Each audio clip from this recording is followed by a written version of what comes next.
Salut à tous, c'est Mickaël de Token Invaders. Aujourd'hui, on se retrouve en Thaïlande, directement sur l'île de Koh Samui. On a un paysage qui est magnifique.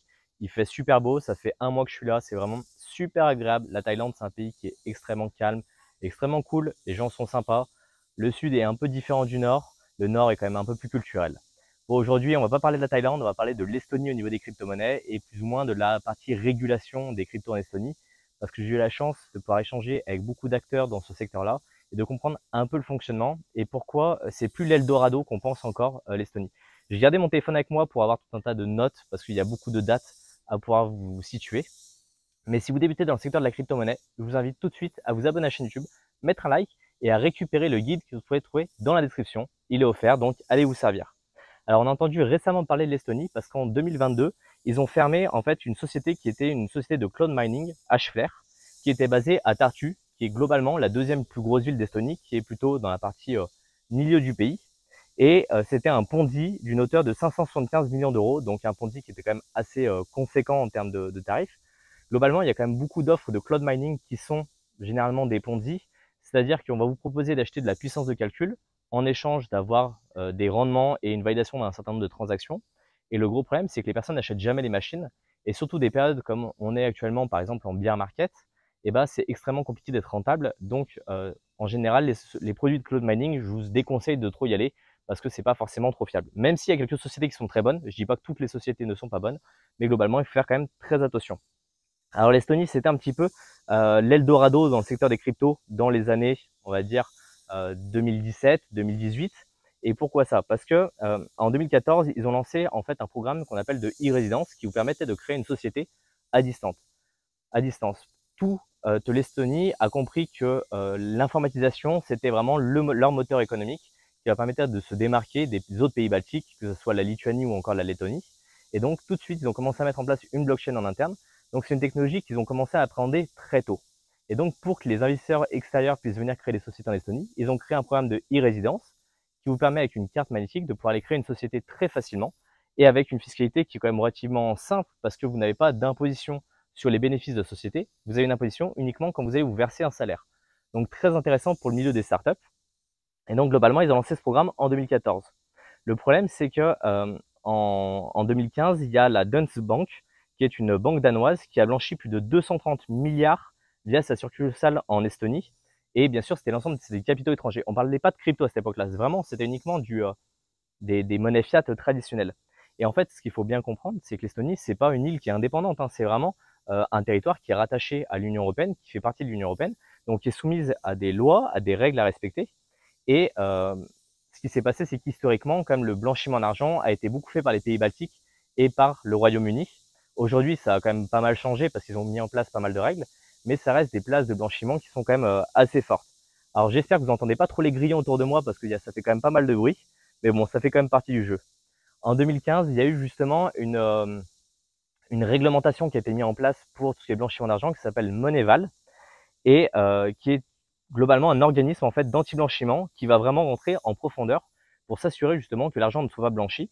Et donc c'était un petit peu les prémices en fait de tout ce qui est milieu financier en Estonie et ça a donné un peu le cadre pour la réglementation crypto. Et c'est aussi pour ça qu'en 2016, on a pu avoir la création d'une crypto-licence spécifique en Estonie.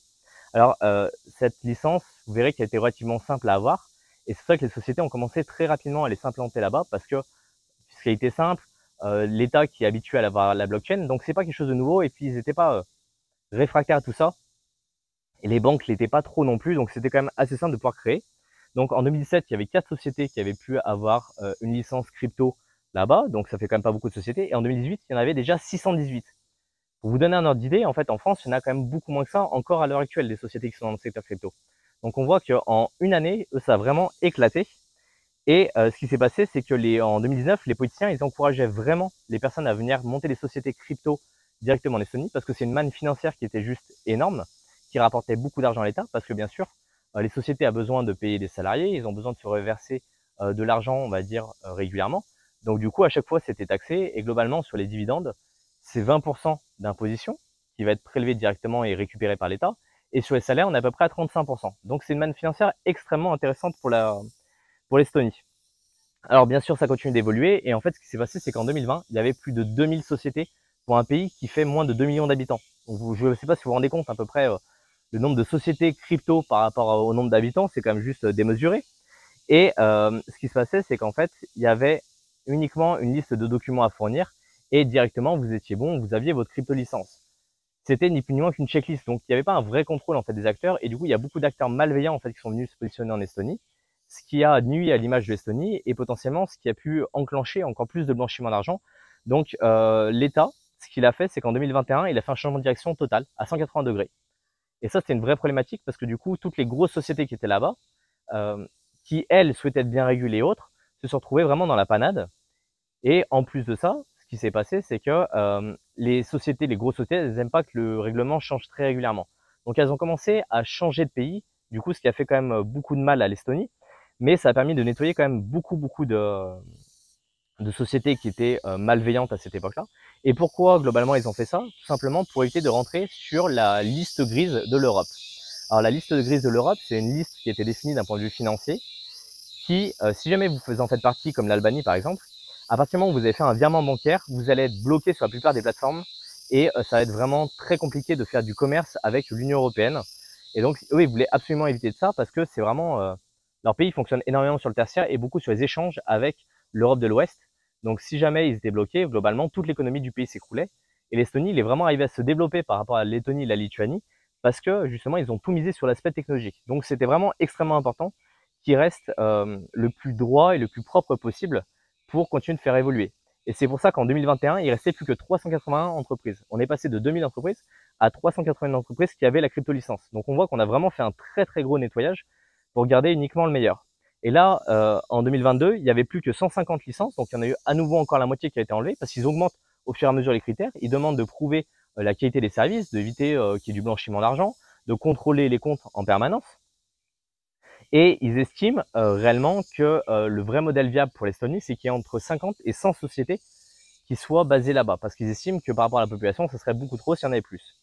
Bien sûr, on a Mika qui est en train de sortir là en avril 2023 sur la partie Union Européenne, donc ils vont devoir être conformes à ces éléments-là.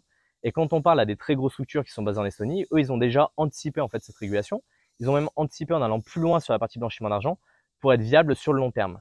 Mais on s'aperçoit que finalement, l'Estonie n'est plus l'Eldorado auquel tout le monde pensait, auquel tout le monde croyait. Et les sociétés qui ne sont pas forcément sérieuses aujourd'hui n'ont plus cette capacité à aller s'implémenter en Estonie parce que les régulations, elle est aussi importante et surtout, elle est plus avancée qu'on peut le retrouver dans d'autres pays d'Europe.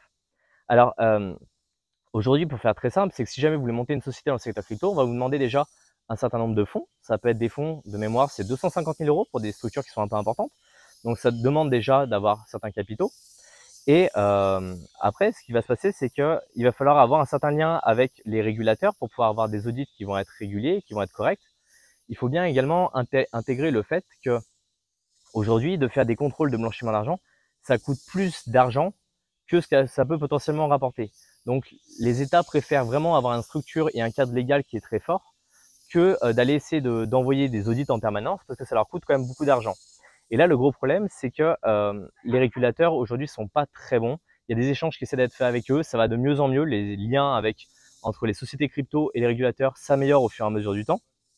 Mais le problème, c'est que les textes de loi aujourd'hui ne sont pas prêts pour tout ce qui est Web3 et donc il y a encore une évolution assez importante à faire. Et donc il y a vraiment un avenir dans ce sens-là. Et c'est aussi pour ça que l'Estonie était vraiment la startup nation à l'époque et qu'aujourd'hui il commence à être un peu réfréné. C'est justement l'espace qui était un petit peu le terrain de jeu de construction de startups n'a plus lieu d'être à cause de cette régulation. Et donc c'est un peu la Lituanie qui devient la sandbox globalement de l'Europe sur ces aspects développement de sociétés crypto. Donc c'est assez intéressant de voir que finalement, il y a d'autres pays baltiques qui commencent à se mettre à faire la même chose, qui commencent à essayer de saisir cette opportunité, voir comment va évoluer cette régulation sur le temps. Mais du coup, il y a plein d'éléments en fait qu'il faut prendre en compte. Après, comment est-ce que l'AML se met et définit les adresses qui sont à blacklister pour le blanchiment d'argent? C'est une très bonne question que j'ai posée aux régulateurs avec lesquels j'ai échangé. Et en fait, souvent, ça a fonctionné plutôt sur des patterns, sur des schémas, avec quelles adresses ils ont échangé, avec quel montant ils ont reçu, de quelle plateforme, combien de temps ils ont fait ça. Aujourd'hui, il y a des sociétés qui sont spécialisées dans l'analyse de blockchain. Il y a Chainalysis, mais il y a également d'autres sociétés, dont une en Angleterre, dont j'ai perdu le nom, qui fait ça extrêmement bien. Et donc, l'idée, c'est qu'ils vont définir ces listes de façon plus ou moins automatique Et donc, quand les plateformes vont recevoir de l'argent de ces listes-là, et ben automatiquement, ils vont bloquer les fonds et ils vont lever des alertes. Donc, on voit qu'il y a possibilité en fait de faire des choses qui sont relativement bien. Et en échangeant un petit peu avec les personnes, je leur demandais, mais quand est-ce qu'ils pensent qu'il y aura une vraie régulation, qu'elle sera vraiment implantée niveau crypto, que la crypto sera aussi régulée qu'Internet peut l'être actuellement. Et ils m'ont dit que globalement, si on prenait par rapport à l'échelle d'Internet, il y en a à peu près pour 25 ans, parce que Internet a mis 25 ans à être régulé. Donc ils pensent que le secteur crypto, ça va mettre à peu près de temps, à peu près autant de temps, pour le temps que les régulateurs commencent à intégrer les choses, que les décisions soient prises. En France, le gros problème, c'est qu'on a plusieurs entités juridiques qui vont valider les lois. Avec l'Union européenne, il y a également d'autres structures. Mais en général, ce qui se passe, c'est qu'il y a un premier échange entre des personnes qui sont compétentes, des groupes de travail, la Commission européenne avec les personnes avec lesquelles les personnes sont compétentes, qui créent des textes de loi qui sont en général relativement structurés. Et après, ça passe au Parlement où c'est des politiciens. Et à partir de là, en fait, ils vont écraser toute la partie technique, ils vont mettre uniquement du blabla. Et du coup, ça donne des lois qui sont décorrélées en fait de la réalité. Et c'est un peu la problématique qu'on a à l'heure actuelle. C'est pour ça qu'il va falloir quand même beaucoup de temps avant que la régulation puisse être intégrée et puisse vraiment pouvoir se dérouler correctement et qu'on puisse, nous, en tant que société, évoluer dans un cadre qui est vraiment structuré. Parce qu'on ne demande que ça. On n'est pas là pour blanchir l'argent, on est des acteurs sérieux. Nous, ce qu'on veut, c'est vraiment qu'il y ait une régulation qui soit stricte et qui soit claire, qu'on puisse savoir à quoi s'en tenir et qu'elle n'évolue pas tous les 4 matins. Parce que ça, c'est extrêmement important. Quand on est d'une société, on ne veut pas être obligé de changer de pays pour pouvoir juste continuer de travailler de manière transparente et légale avec un cadre qui est le meilleur possible. Maintenant, dites-moi si vous aussi vous pensez que la régulation doit arriver dans le secteur crypto, de quelle manière elle doit être faite, si aujourd'hui elle est plus ou moins bien faite. Dites-moi également ce que vous pensez de ces formats où on est directement en pleine nature. Pensez à liker, pensez à vous abonner et on se retrouve dans une prochaine vidéo. Salut!